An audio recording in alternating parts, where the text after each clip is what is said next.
సంవత్సరాల నుంచి 200 చిల్లర మొక్కలు కోట్ల మొక్కలు నాటినామని చెప్పిండ్రు.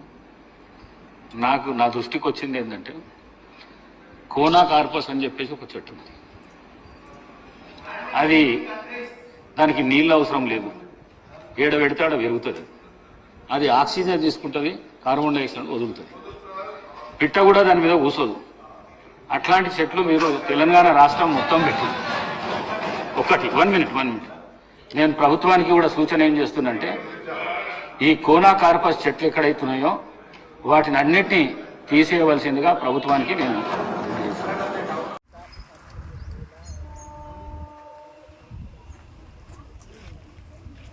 Friends, good morning to everyone. మీరు చూస్తున్నారు కోనో కార్పస్ ట్రీ.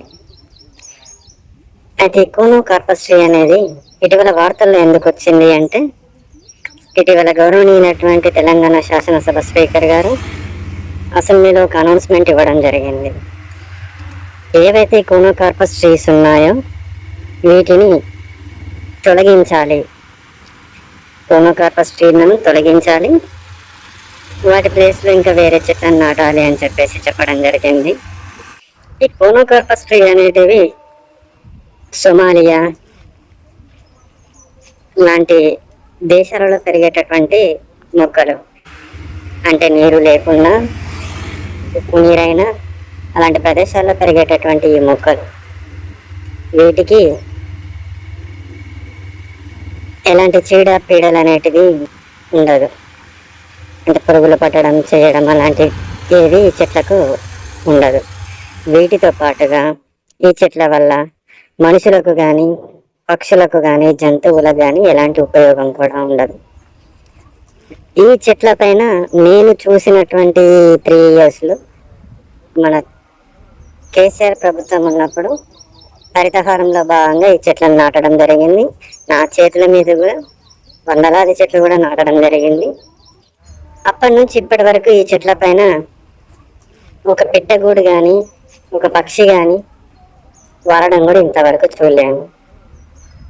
పైగా అంతకుముందు కథల్లో ప్రచురించినటువంటి వార్తలు ఏంటి అంటే, వీటి వల్ల సైనస్ ప్రాబ్లం, ఎవరికైతే శ్వాసకోశ సంబంధటువంటి వ్యాధులు ఉంటాయో వారికి ఇంకా ప్రభావితం చేసి వారిని ఇంకా ఎఫెక్ట్ చేసే విధంగా మాత్రమే ఈ చెట్లు ఉన్నాయని చెప్పేసి ఇంతకుముందు వార్తలు కూడా ప్రచురించడం జరిగింది.